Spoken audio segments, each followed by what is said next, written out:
What is the number one thing we take away? Let's credit the Cowboys. They earned that loss. They deserved to lose that football game. Your quarterback doesn't practice all week, and you decide to go on the road in a cold environment and throw the ball 44 times. We often talk about coaches putting players in positions to be successful, right? How do you handle them? Your quarterback didn't throw a ball all week, and yet you decide to drop him back 44 times. It was obvious to me that Dak did not feel right. The accuracy was not there. And so a little bit falls on his shoulders. He didn't perform well enough. There's way too many misses. But a lot of this falls on the Cowboys earning the loss by the game plan that they go into on the road and asking a quarterback who obviously has his shoulder injury to go, hey, drop back 44 times and try and win a football game. Rex, Dan said it just there in the highlight. That miss to Tavon Austin, he said a $5 million throw instead of $30 million. For Dak Prescott, where does he stand now with the money that he was trying to get at some point at the end of this season? Yeah, I thought he was out of his mind not, and I said that, not taking the money. Yeah. And whoever's advising him, this is why you take the money, because you have a performance like this. Look, they led the league in offense. So, man, there's a lot of positives. This kid's had a great year. But a game like this, you can come crashing down off of that money. Does anybody want to give him that kind of money right now? I don't think so. Here's what I saw in this game. This was a Dallas Cowboy team.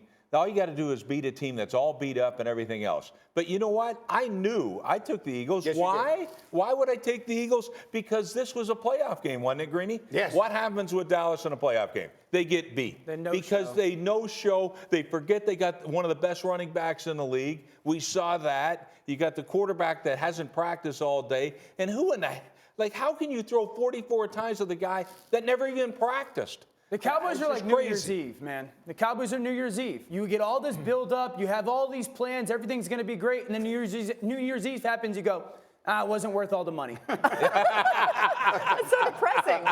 He doesn't have the money yet. Let's dive a little deeper into him before we go anywhere else. Because he, after the game, refused to make any excuses because of the shoulder. Yeah. But the reality is some things are excuses and other things are reasons. It's not an excuse that his shoulder hurt. It's a reason that his shoulder hurt. He doesn't miss all those throws if he's fine, right? He was missing wide open guys yesterday, and all of them were high. That had to be a function of the injury. I've been around or heard of one guy at the quarterback position being able to not practice the whole week and actually play well. That was Steve McNair. He used to never practice because he was always beat up. The fact that Dak didn't practice all week and then plays poorly is a direct correlation to that shoulder injury. I've had shoulder injuries where you miss some time. I'm telling you, getting back onto the practice field, you go, okay, what kind of throws can I make and whatnot? It was obvious to me he didn't feel well enough. But at the end of the day, if you're going to go out and play, you better play well. I'm not going to sit here and make excuses for Dak Prescott. Everyone else can. You wanted that moment. You wanted the opportunity with Amari Cooper to be the stars of the show. Yes, you were hurt by some drops, but there's some big-time misses in this football game, in some big-time moments. Here's the reality, too. That miss to Tavon Austin, if that's Tom Brady, if that's Aaron Rodgers, if that's Carson Wentz, we're putting those guys on a crucifix. We are crucifying those guys today. I'm not going to let Dak Prescott avoid that moment. He got to make those throws. If you're going to ask for that money in that moment on the road, I don't want to hear about the shoulder. You got to make the throws, and he didn't. Yeah, and when I look at this, the thing I love about Dak Prescott is that he owned it. Absolutely. So that to me, that's what a leader is, and that's what you want at that position. So many guys get it wrong. We know the guy, in Cleveland, he would have been blaming everybody else. Me, probably. All right, by the way, overrated as hell. But anyway, when you're looking at this kid right here, what happens, though, in tight moments, all right, game on the line situations, like this is a huge game, that collar gets tight, but not just for Dak. It gets tight for Jason Garrett. It gets tight for that whole football team. And instead of excelling in the big moment, like Carson Wentz, like the Eagles did, they did just the opposite.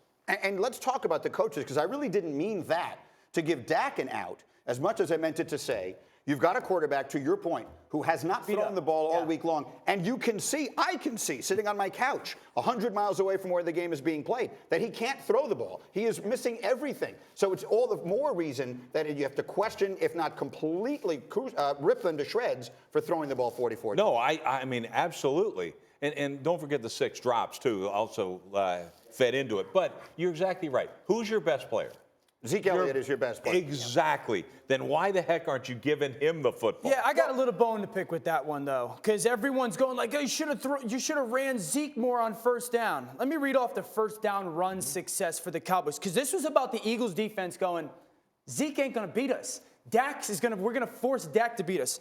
On first down runs, they go 1 yard, -1 yards, 3 yards, -2, -1, 0, -4. They get a 10-yard run, -1. They get an 8-yard run, -2 yards. Right. So we can sit here all we want and say they should have ran Zeke more on first down.